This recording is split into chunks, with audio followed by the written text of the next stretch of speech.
लड़ाई लड़ी नहीं बल्कि लड़ाई जीती। तो जीतने का इतिहास है, और ये इतिहास अगर जीतने का नहीं होता तो बाबा साहब अंबेडकर भी उन लोगों को मानवंदना देने के लिए नहीं आते। जब बाबा साहब अंबेडकर मानवंदना देने के लिए आते थे तो इसका मतलब यह है कि निश्चित रूप से इसमें कोई संदेश है जो हमारे लोगों को देने लायक है। वो संदेश क्या है?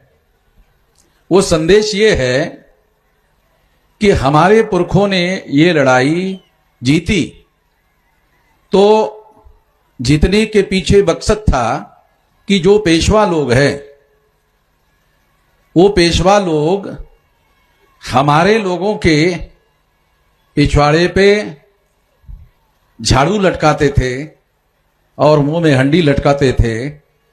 पेशवाओं के राज में ऐसा होता था, और भारत के दूसरे राज में दूसरी जगह भी राज था, मगर दूसरी जगह ऐसा कहीं होता हुआ दिखाई नहीं देता, और ऐसा कोई इतिहास उपलब्ध नहीं है। एक तो जाति की समस्या है और जाति के ऊंच नीच की समस्या है, और एक अनटचेबिलिटी की समस्या है।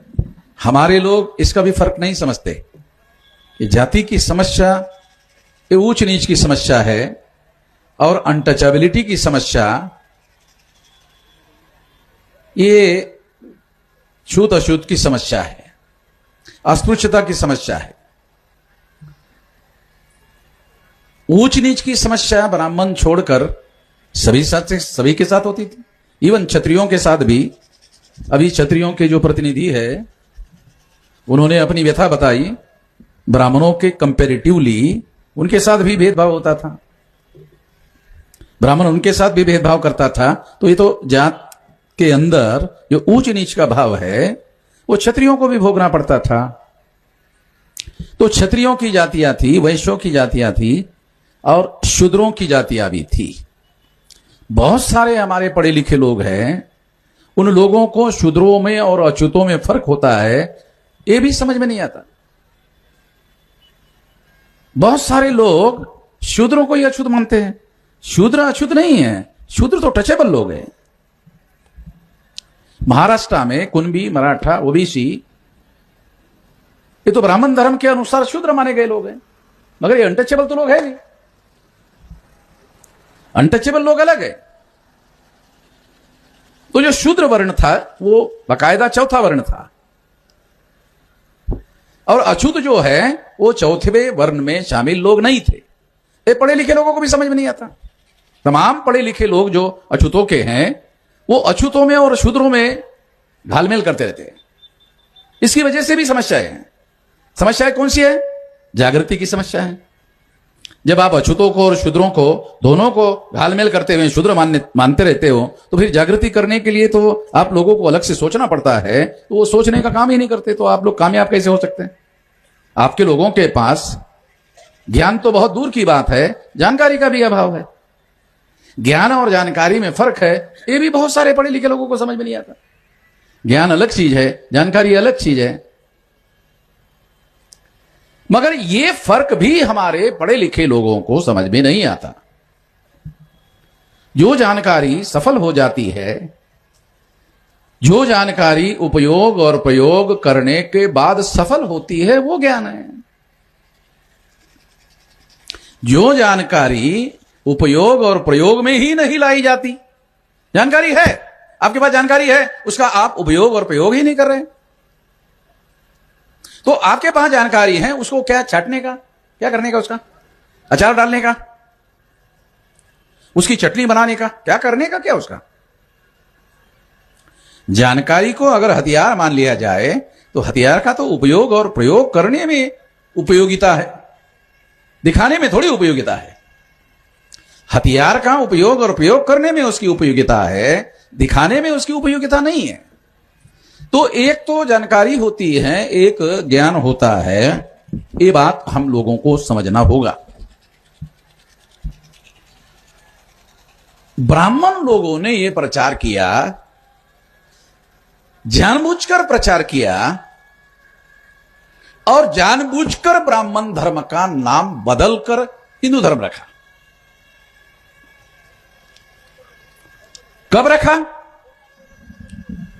जब अंग्रेज भारत में आए और अंग्रेज भारत में आने के बाद जब उन्होंने यह देखा कि अब अंग्रेजों के राज में दूसरे लोगों को भी अधिकार मिल सकते हैं, यह बात ध्यान में रखते हुए ब्राह्मणों ने शूद्रों और अछूतों में फर्क करना शुरू कर दिया। छूत और अछूत के बीच में फर्क करना शुरू कर दिया कि जो मराठा है, जो ओबीसी है, वो अछूत नहीं है। जबकि ब्राह्मण मराठा और ओबीसी के भी घर में जाकर खाना नहीं खाता था, अछूतों के घर में तो खाता ही नहीं था, मगर ओबीसी मराठा लोगों के भी घर में नहीं खाता था। तो होता यह है कि केवल अछूत लोग ही ऐसा मानते हैं, उनके साथ भेदभाव होता है। भारत के संविधान के अनुसार जिन अछूतों को शेड्यूल कास्ट कहा जाता है, तो शेड्यूल कास्ट के लोग ही मानते हैं कि केवल उनके साथ ही भेदभाव होता है। गलत बात है। शेड्यूल कास्ट के साथ अस्पृश्यता का भेदभाव होता है और दूसरे जो शूद्र सचूत लोग हैं, उनके साथ भी ब्राह्मणों के द्वारा भेदभाव होता है। अगर नहीं होता तो शिवाजी महाराज के साथ ब्राह्मणों ने भेदभाव क्यों किया? वो तो राजा थे, राजा होने के बावजूद भी ब्राह्मणों ने भेदभाव किया। शिवाजी महाराज के साथ भेदभाव किया। शिवाजी महाराज राजा होने के बाद भी राजा नहीं माना। शिवाजी महाराज को राजा होने के बाद भी राजा नहीं मानते थे। राजा के राज में जो प्रशासन होता था, वो सारा प्रशासन ब्राह्मणों के हाथ में होता था। इवन शिवाजी महाराज का राज था, प्रशासन ब्राह्मणों का होता था और सारे फैसले प्रशासन के ब्राह्मण लोग करते थे। जब ब्राह्मण फैसले करते थे तो स्वाभाविक रूप से ब्राह्मण ब्राह्मणों के विरोध में फैसला नहीं करते थे, नहीं कर सकते थे। क्यों नहीं कर सकते थे? ये हाथ को ये कहा जाए कि इस हाथ को काटा जाए, तो ये हाथ नहीं कर सकता।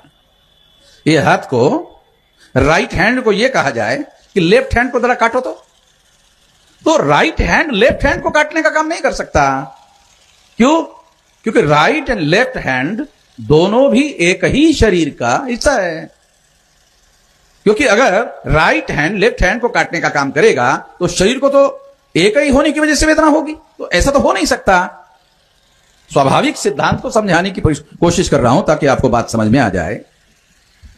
तो बहुत सारी बातें हैं जो हमारे पढ़े लिखे लोगों को समझ में नहीं आती, और समझ में ना आने की वजह से बहुसंख्याक लोगों का संगठन बनाने के लिए काम करना चाहिए, ऐसा विचार ही हमारे लोगों के दिमाग में नहीं आता।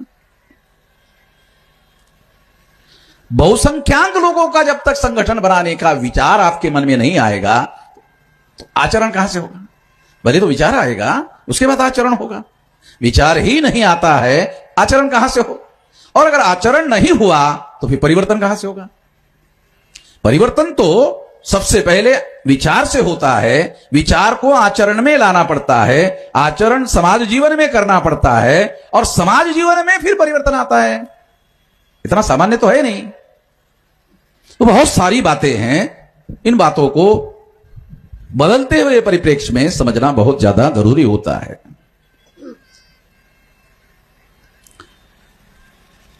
हिंदू धर्म नहीं है। हिंदू धर्म नहीं है। हिंदू धर्म ब्राह्मण धर्म है। कितने लोगों को समझ में आता? और ऐसा समझना क्यों जरूरी है? क्योंकि जब आप ब्राह्मण धर्म को हिंदू धर्म कहते हैं तो ब्राह्मण धर्म को बचाने का काम करते हैं। समझ में भी नहीं आता। अगर आप ब्राह्मण धर्म को ब्राह्मण धर्म कहोगे तो ब्राह्मण और बहुजन अलग अलग हो जाएगा। तो पहले तो आपको ब्राह्मण और बहुजन को अलग अलग करने का हुनर सीखना होगा। अगर यह हुनर नहीं है तो बहुजन को जागृत करने का, इकट्ठा करने का, और फिर बहुजन की संगठित शक्ति निर्माण करने का, फिर संगठित शक्ति का उपयोग और प्रयोग करके परिवर्तन करने का कहां से होगा? दिमाग में पहले बदलाव लाना पड़ता है, अपने ही दिमाग में बदलाव लाना पड़ता है। अगर अपने ही दिमाग में बदलाव नहीं लाते हो तो फिर समाज में कहां से बदलाव आएगा? बदलाव तो पहले अपने दिमाग में लाना पड़ता है, फिर जाके समाज में बदलाव आता है। तो सबसे पहले धर्म के संदर्भ में यह समझना जरूरी है, हिंदू धर्म नहीं है। दूसरी बात, हिंदू धर्म ब्राह्मण धर्म है। तीसरी बात, ब्राह्मण धर्म बहुजनों का धर्म नहीं है। चौथी बात, अगर यह बहुजनों का धर्म नहीं है तो जो तुम्हें अक्ल आ गई, जो तुम्हें समझदारी आ गई, वो सारे बहुजनों में आनी चाहिए। सारे बहुजनों में आनी चाहिए तो पहले उसका प्रचार प्रसार करना होगा और दूसरे लोग इस बात को समझने वाले तरीके से दूसरों को समझाना होगा। दयानंद सरस्वती कहा करते थे, ब्राह्मण थे, वो क्या कहते थे? हिंदू मुसलमानों की दी हुई गाली है। अगर हिंदू शब्द से लोगों को अलग करना है, ब्राह्मण भी हिंदू शब्द का उपयोग ना कर सके तो होशियारी से उपयोग करने का हुनर चाहिए। तो पहले इस बात का प्रचार करो जो दयानंद सरस्वती ने कहा, हिंदू मुसलमानों की दी हुई गाली है। इस बात का प्रचार करो। आरएसएस के लोग हिंदू शब्द उच्चारण करना बंद कर देंगे। क्यों? वो इसलिए बंद कर देंगे कि लोग बोलेंगे, अरे ये तो ब्राह्मण लोग हमको हिंदू कहकर गाली दे रहे। तो जो हमारा मूल निवासी बहुजन समाज है या ओबीसी है, वो ब्राह्मणों के विरोध में खड़ा हो जाएगा। तो ब्राह्मणों के विरोध में ओबीसी खड़ा हो गया तो फिर तो ब्राह्मण 3.5 सेग्रीगेट हो जाएगा। तो ब्राह्मण तो इतना गधा है नहीं, ब्राह्मण इतना गधा है नहीं जो अपने से अपने को सेग्रीगेट कर लेगा। इतना आसान तो है नहीं ना, इतना तो बहुत ज्यादा कोशिश करने के बाद संभव नहीं हो रहा है। तो अपने से कर लेगा तो ऐसा तो संभव नहीं। तो दयानंद सरस्वती कहते हैं हिंदू मुसलमानों की दी हुई गाली है। अब दयानंद सरस्वती ब्राह्मण ही है, तो एक ब्राह्मण दूसरे ब्राह्मण की बात इनकार कैसे करेगा? कर नहीं सकता, मुश्किल है। इसलिए जब हमने इस बात का प्रचार शुरू कर दिया, मैंने सोशल मीडिया में जब इस बात को उछालना शुरू कर दिया तो ब्राह्मणों को लगा, अरे तो मुश्किल हो जाएगा, साले हिंदू शब्द का प्रयोग करेंगे तो ब्राह्मण हमारे लिए खतरा पैदा हो जाएगा और ओबीसी के लोग ब्राह्मण के विरोध में खड़े हो जाएंगे। इसलिए उस शब्द का प्रयोग ब्राह्मणों ने करना बंद कर दिया। अब करना बंद कर दिया तो धर्म का नाम रखे क्या? दूसरा सवाल खड़ा हो गया। हिंदू कह नहीं सकते, फिर क्या कहे? तो उन्होंने हिंदू कहना बंद कर दिया और हिंदू कहने की जगह सनातन कहना शुरू कर दिया। तो यह संकट तो मैंने चर्चा शुरू किया इस वजह से ब्राह्मणों के अंदर पैदा हो गया। अगर मैंने चर्चा शुरू नहीं की होती तो ब्राह्मण इस संकट में नहीं फंसता। तो ब्राह्मण को मैंने फंसा दिया, तो वो कहने शुरू कर दिया कि नहीं, हमारे धर्म का नाम सनातन है। ये रिकॉर्डेड बातें हैं हमारे पास में, रिटर्न में है। ब्राह्मणों ने इसको सनातन कहना शुरू कर दिया। तो हमने कहा भाई सनातन शब्द संस्कृत भाषा का नहीं है। सनातन जो शब्द है वो संस्कृत भाषा का नहीं है। सनातन शब्द तो पाली भाषा का है। और बुद्ध ने अपने प्रवचन में एस धम्मो सनातनो, ये जो प्रवचन है, इस प्रवचन में एस धम्मो सनातनो, ये धर्म सनातन है। तो अपने धर्म के लिए, बुद्धिज्म के लिए बुद्ध ने कहा कि बुद्धिज्म जो है ये कोई और नहीं, ये सनातन धर्म है। और ये रिकॉर्डेड है। और वेद में सनातन शब्द है नहीं, संस्कृत भाषा में सनातन शब्द है नहीं, ये पाली भाषा से आया हुआ शब्द है। तो ये उधार ब्राह्मण लोग ले नहीं सकते। लिया तो आरोप हो जाएगा तुमने यहां से उधार लिया, ये डॉक्यूमेंट्री एविडेंस है। तो जो लोग अपने को पंडित कहते हैं, बुद्धिमान कहते हैं, वो गधे साबित हो जाएंगे। कम से कम दूसरे लोग, आप लोग उसको गधा नहीं कहेंगे ब्राह्मण को, तो मतलब मैं तो कहूंगा गधा, तुम साले नालायक और गधे लोग। सारी दुनिया वाले तुम लोगों को पंडित कहते हैं, बुद्धिमान कहते हैं, मगर मैं तो कहता हूं तुम गधे लोग हो। तुम्हारे पास शब्द भी तुम्हारा नहीं है। तुम बुद्धिस्ट लोगों का शब्द सनातन यूज कर रहे हो, ये शब्द भी तुम्हारा नहीं है। क्योंकि ये बुद्ध के प्रवचन में इस धम्मो सनातनो, जो पाली भाषा का प्रवचन है, उसमें ये शब्द है। तो वहां पर उनके सामने संकट खड़ा हो जाता है। अब सनातन भी नहीं कहे तो कहे क्या, एक सवाल खड़ा हो जाता है। ये ब्राह्मण तो नाम विहीन हो जाएंगे, तो प्रचार करेंगे कैसा? प्रचार करना पड़ता है ना। जैसे किसी पौधे को बड़ा करना है तो उसको पानी देना पड़ता है। अगर आप किसी पौधे को पानी देना बंद कर दोगे तो कुछ दिन के बाद वो पौधा सूख जाएगा और वो बढ़ना बंद हो जाएगा।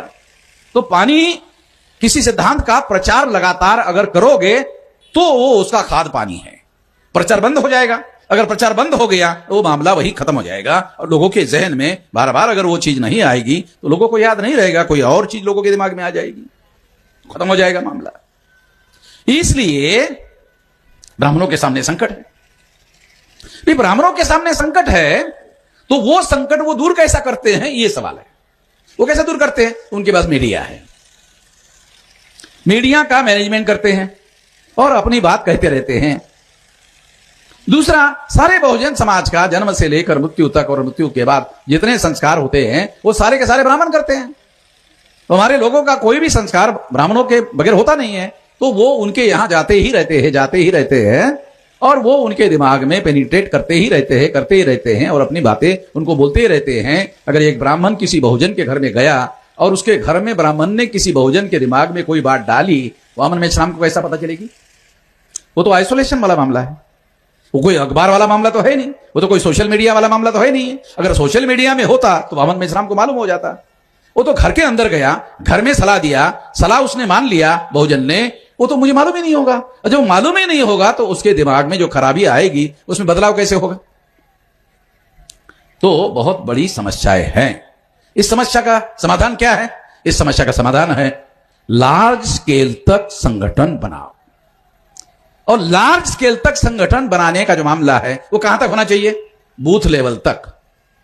अब भारत में चुनाव होते हैं, अगर सारे देश भर में चुनाव हो, सार्वत्रिक चुनाव हो, लोकसभा का चुनाव हो, तो भारत सरकार चुनाव आयोग 15 लाख बूथ तैयार करती है। तो हमारी संगठन भी 15 लाख बूथों में होना चाहिए। एक बूथ 1200 वोटर्स का होता है। इसका मतलब है 2-2.5 हजार लोग एक बूथ में रहते हैं, जिसमें 1200 वोटर होते हैं जिनकी उम्र की सीमा 18 साल होती है। सभी लोग 18 साल के नहीं होते हैं, इसलिए 1200 के 2400 हो सकते हैं, 3000 हो सकते हैं, संख्या 3000 हो सकती है, मगर वोटर 1200 ही होते हैं। तो इस तरह से हम लोगों को हमारा संगठन बूथ लेवल तक बनाना चाहिए।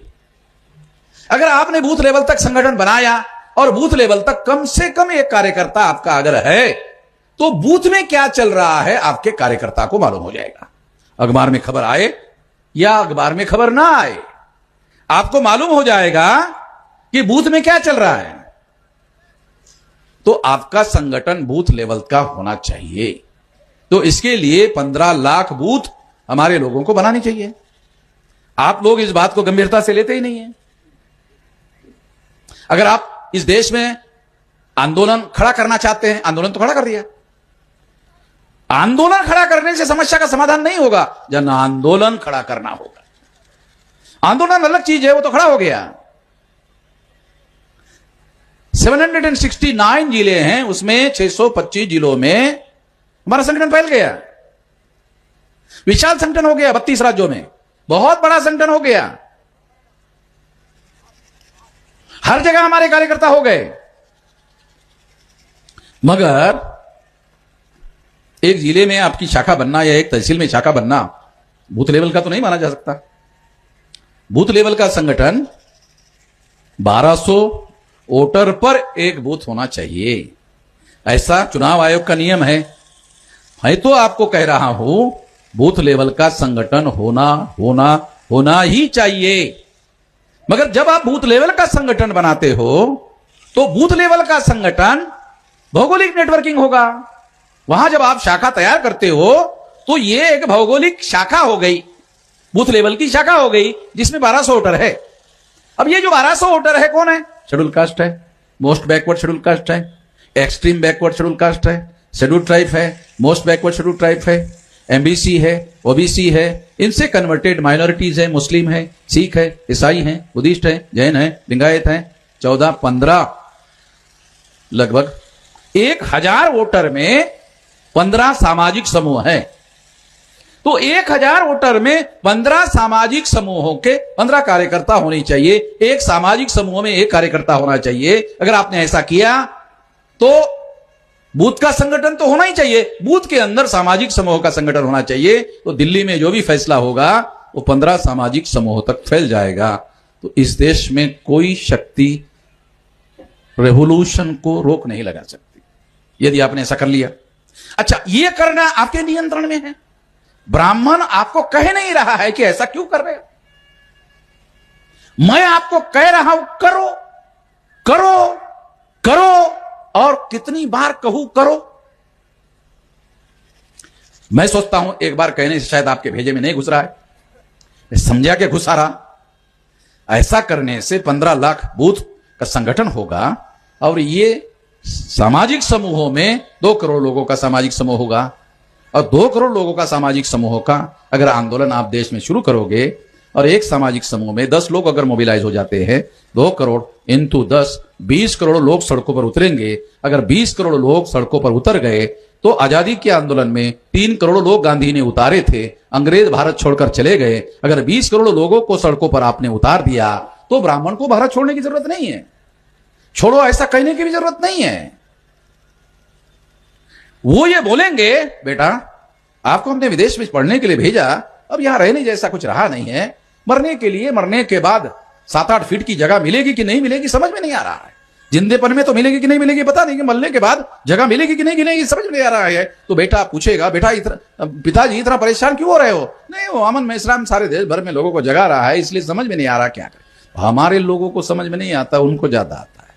मेरी बात उनको ज्यादा समझ में आती है, हमारे लोगों को कम आती है। और जैसे ही उनको आती है वो अमेरिका और यूरोप का टिकट निकालते हैं और हमारे लोग अपने गांव से तहसील का टिकट नहीं निकालते, तहसील से जिले का नहीं निकालते, जिले से कमिश्नरी का नहीं निकालते, कमिश्नरी से स्टेट का नहीं निकालते। और इसके लिए अपनी विचारधारा का प्रचार प्रसार करने के लिए अपनी मुंह बजाना पड़ता है, अपना मुंह बजाना है, कुछ नहीं, अपना मुंह बजाना। जैसे मैं बजा रहा हूं ना वैसे आपको मुंह बजाना है और कुछ नहीं करना है।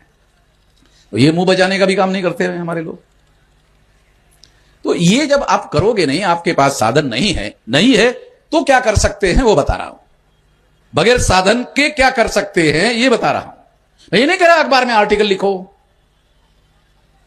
तो हमारे लोग जागृत हो जाएंगे, नहीं, अरे आप जबान चलाओ भाई, अपने सामाजिक समूहों में जबान चलाने का काम करो, समझाने का काम करो, उनके सवालों का जवाब देने का काम करो। और लगातार जब तक सफलता मिलती नहीं है तब तक बोलते रहो बोलते रहो बोलते रहो। मैं 50 साल से बोल रहा हूं, मैं तो नहीं थका हूं। अभी मेरी उम्र जितनी हो गई है तो 19 साल में मैंने नौकरी हासिल की और पहले ही दिन से काम शुरू कर दिया। मैं जब नौकरी में गया तो वहां पहले से एक बामसेब का आदमी था, पहले से बामसेब का आदमी था, तो उसको मालूम था अरे जुड़ल काट का आदमी, वही मुझे मिला। और मिलने के बाद वो मुझे पहले ही दिन शाम को 6 बजे छुट्टी होने के बाद वो सीधा बामसेब की मीटिंग में लेके गया। मैं भी गया। मैं अकेला ही पागलपन करता था, मुझे लगा अरे बहुत सारे पागल है, मुझे अकेले को करने की क्या जरूरत है। मैं पागलों में शामिल हो गया और फिर सारे देश के पागलों का राष्ट्रीय अध्यक्ष बन गया। क्यों बन गया? क्योंकि उनसे भी ज्यादा करने लगा। तो पागलों ने सोचा ये राष्ट्रीय अध्यक्ष के लिए ये आदमी ठीक है, क्योंकि ये हम तो पागल थे, ये ज्यादा पागल है। क्योंकि राष्ट्रीय अध्यक्ष तो ज्यादा पागल होगा वही होगा, कोई थोड़ी होगा। तो मैं नौकरी करते करते करता था तो मैं ज्यादा पागल होने की वजह से नौकरी छोड़ के करने लग गया। तो लोगों को लगा हाँ ये सही पागल है, क्योंकि नौकरी मिली नौकरी तो कोई छोड़ता नहीं है। तो सेंट्रल गवर्नमेंट की नौकरी थी, छोड़ के करने लग गया। और इस वजह से इतना बड़ा विशाल संगठन सारे देश भर में फिजिकली मीटिंग किए, सारे देश भर में 32 राज्यों में फिजिकली जाकर मीटिंगें किया। इतना बड़ा संगठन खड़ा किया और लगातार 50 साल हो गए। तो जब मैं 50 साल से कर रहा हूं और अभी भी नहीं थका हूं, अभी भी ये काम करने के लिए मैं कह रहा हूं। और मैं तब कह रहा हूं जब मैं खुद कर रहा हूं, करते रहने के आधार पर कह रहा हूं कि अभी मैं और 10-20 साल कर सकता हूं। तो बहुत सारे लोगों को लगता है और 10-20 साल तो मैं तो करूंगा जब तक मेरे शरीर में प्राण है, ताकत है। अभी तो मैं ऐसा सीधा खड़ा हूं, सीधा हो ना, ऐसा तो नहीं हो ना, ऐसे सीधा ही हूं। तो इतनी उम्र में आदमी ऐसा झुक जाता है, मैं तो ऐसे ही खड़ा हूं, तो ऐसे ही रहूंगा ऐसा मुझे लगता है, सीधा ही खड़ा रहूंगा ऐसा मुझे लगता हूं, क्योंकि सीधा काम कर रहा हूं तो टेढ़ा होने की क्या जरूरत है? टेढ़ा होने की जरूरत नहीं है, सीधा ही काम कर रहे हैं, सरल काम कर रहे हैं, और सरलता से ही लोगों को हम समझा रहे हैं, और कोई गैर कानूनी काम करने के लिए कह नहीं रहे। संविधान के आर्टिकल 19 के तहत जो हमको मौलिक अधिकार मिला है, केवल अधिकार नहीं मिला है, मौलिक अधिकार है, फंडामेंटल राइट है, ये कहने का, सारे देश भर में घूमकर कहने का अधिकार है, और कोई रोकने वाला नहीं है। मुझे तो किसी ने नहीं रोका, आज तक नहीं रोका, रोक ही नहीं जा सकते। संविधान के आर्टिकल 19 के तहत कोई रोकने का प्रावधान ही नहीं है। और एक प्रावधान है आर्टिकल 32 के तहत, सुप्रीम कोर्ट को पावर दिया गया है, कोई रोका ना जाए, सुप्रीम कोर्ट देखरेख करे, कोई रोके ना। यह प्रावधान है, ये बाबा साहब अंबेडकर का दिमाग है। उन्होंने संविधान में ऐसा प्रावधान किया कि ये 19 का अधिकार दिया जाता है, दूसरे ताकतवर लोग रोक सकते हैं, तो प्रावधान 32 में किया, रोकने का अधिकार नहीं होगा। रोकने की कोशिश करेगा तो रोकने को रोक लगाने का अधिकार 32 में लगा दिया गया है। तो सारी व्यवस्था है, हमको करने की जरूरत है, संविधान के दायरे में करने की जरूरत है, बोलने की जरूरत है, कुछ करने की जरूरत नहीं। कोई चाकू छुरी बंदूक गोली कुछ भी करने की जरूरत नहीं। तो अपने जिंदगी में इतना सा कुछ, चाकू इतना कुछ नहीं उठाया। चाकू छुरी बंदूक गोली की तो बात मैं करता नहीं हूं, उठाने की तो जोड़ो, आवश्यकता ही नहीं है।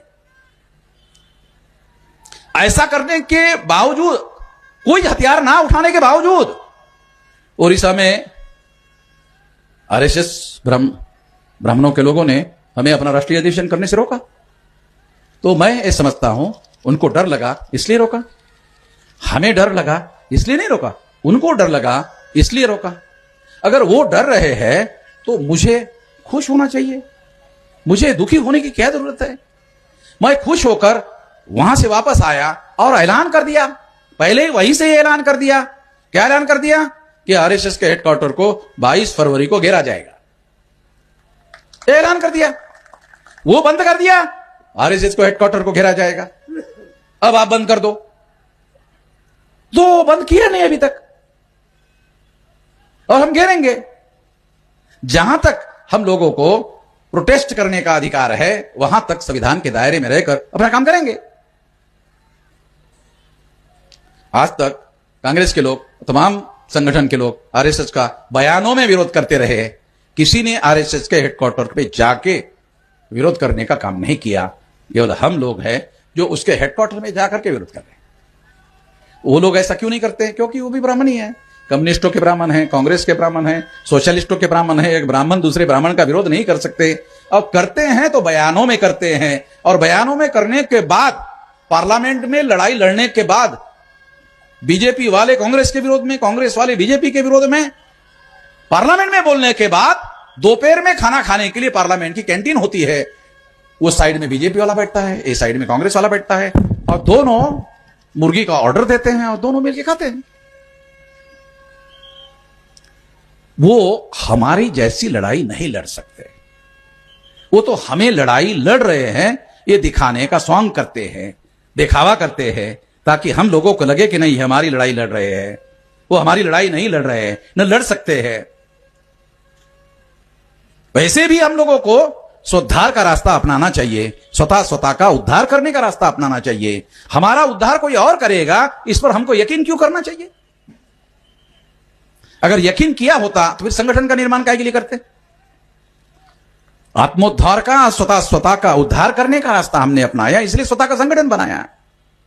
तो अपना संगठन बूथ लेवल तक और बूथ से नीचे जो सामाजिक समूहों की बात मैंने आपको बताई, अगर आप लोग निर्धारित कर लो जितने हैं उतने, तो साल भर में ही हो जाता है। अपने अपने जिले में करना है, अपने अपने कार्यकर्ताओं को लेकर एजेंडा बना के करना है। जो मैंने आपको बताया, जिले में जाके 10-20 कार्यकर्ता के बीच में चर्चा करो और 10-20 कार्यकर्ताओं को साल भर का कार्यक्रम बनाओ, 3 महीने का कार्यक्रम बनाओ, और हर हफ्ते सैटरडे संडे की छुट्टी में जाओ, डेली भी मत जाओ, सैटरडे संडे की छुट्टी। और मेरे जैसा कोई पागल आदमी है तो शाम के समय भी जा सकते हो। पागल होना जो जरूरी है जिंदगी में। जो लोग सफल होते हैं वो अपने मकसद के प्रति पागल होते हैं। पागल कौन होते हैं? मतलब कपड़े फाड़ने वाले पागल नहीं बोल रहा हूं, पागल वो भी होते हैं जो अपने ही कपड़े फाड़ते हैं तो देखने वाले अरे पागल है, अपने ही कपड़े फाड़ रहा है। दूसरे के कपड़े फाड़ने वाला और अपने कपड़े फाड़ने वाला ये तो फर्क है ना। तो अपने कपड़े फाड़ने वाले को लोग बोलते हैं पागल है, मैं उस पागलपन की बात नहीं कर रहा हूं। सेंसिबल पागल, दिमाग का पागल। दिमाग का पागल क्या करता है? वो 8 घंटे काम नहीं करता, वो कभी जरूरत पड़ा तो 14 घंटे करता है, 16 घंटे करता है, और कभी कभी आवश्यकता पड़ी 24 घंटे करता है, 24 घंटे लगा देता है। तो समय का सारा मामला समय का है कि आप अपने जिंदगी का कितना समय जो रिसोर्स है वो परिवर्तन करने में लगाते हो। समय एक रिसोर्स है। आपके पास बुद्धि है, आपके पास हुनर है, आपके पास रिसोर्सेस है, तमाम किस्म के रिसोर्सेस है, आपके पास समय नहीं है, क्या होगा? कुछ नहीं होगा। समय सबसे ज्यादा मूल्यवान समय है। सारे रिसोर्सेस समय में कंसंट्रेट करने पड़ते हैं, समय लगाना पड़ता है। जितना ज्यादा समय लगाओगे उतना ज्यादा जल्दी परिवर्तन होगा। यह काम हमको करना चाहिए, यह काम पर हम लोगों को ध्यान देना चाहिए। ये बात मैं खास तौर पर आप लोगों को कहना चाहता हूं। साथियों, यह हर साल कार्यक्रम होता रहेगा, हर साल हम कार्यक्रम करते रहेंगे। तो हम लोगों को इससे जो प्रेरणा मिलती है वो समाज में फैलानी चाहिए। क्या प्रेरणा है? तो पेशवा ब्राह्मण और हमारे मूल्यवासी लोग, इनके बीच में लड़ाई हुई। पेशवा ब्राह्मणों में और हमारे लोगों के बीच में लड़ाई हुई, और हमारे लोग पेशवा ब्राह्मणों को परास्त करने में कामयाब हो गए, विजयी हो गए। ये आप लोग सुन रहे हैं, ये विजय का इतिहास। आप लोगों को अपने हद तक नहीं रखना चाहिए, ज्यादा से ज्यादा लोगों तक बोलना चाहिए, और उन लोगों को बोलना चाहिए जिनको पता नहीं है, और उनको केवल बताने का काम नहीं करना चाहिए। हमारे आंदोलन में वैचारिक रूप से लोगों को सहभागी कराने का काम करना चाहिए। यह बात हम लोगों को ध्यान रखना चाहिए, ध्यानपूर्वक यह काम करना चाहिए। साथियों, संभाजी महाराज को ही मारा गया, उसकी हत्या की गई। अगर संभाजी महाराज को मारा गया, उसकी हत्या की गई, तो संभाजी महाराज की हत्या तो ब्राह्मणों ने की। मगर संभाजी महाराज तो राजा थे, उनके पास तो राज था। हैरान करने वाली बात क्या है? मुगल और पेशवा ब्राह्मण आपस में मिल गए। आज ब्राह्मण मुसलमानों के विरोध में बात करते हैं, सारे देश भर में आज ब्राह्मण मुसलमानों के विरोध में बात करते हैं। जो ब्राह्मण आज मुसलमानों के विरोध में बात करते हैं, उन ब्राह्मणों ने मुसलमानों के साथ मिलकर, मुगलों के साथ मिलकर संभाजी महाराज का, बहुजन समाज का खात्मा किया। यह इतिहास है। अगर यह इतिहास है कि मुसलमानों ने, यहां जो पेशवा ब्राह्मण है, उन्होंने मुगलों के साथ मेल मिलाप करके संभाजी महाराज को खत्म किया, ध्यान रखने वाली बात बता रहा हूं, बहुत खास बात बता रहा हूं। आज का ब्राह्मण हमें हमारे बहुजन समाज में आकर मुसलमानों के विरोध की बात बताता है, और मुसलमानों की बार बार मुसलमानों की बात ब्राह्मणों को जाके नहीं बताता। SC ST OBC Kunbi Maratha में जाके बताता है, और इतना बताता कि हमारे लोगों को उतनी ही बात समझ में आती, उतनी ही बात समझ में आती, वो सारे फडणवीस के समर्थन में खड़े हो जाते।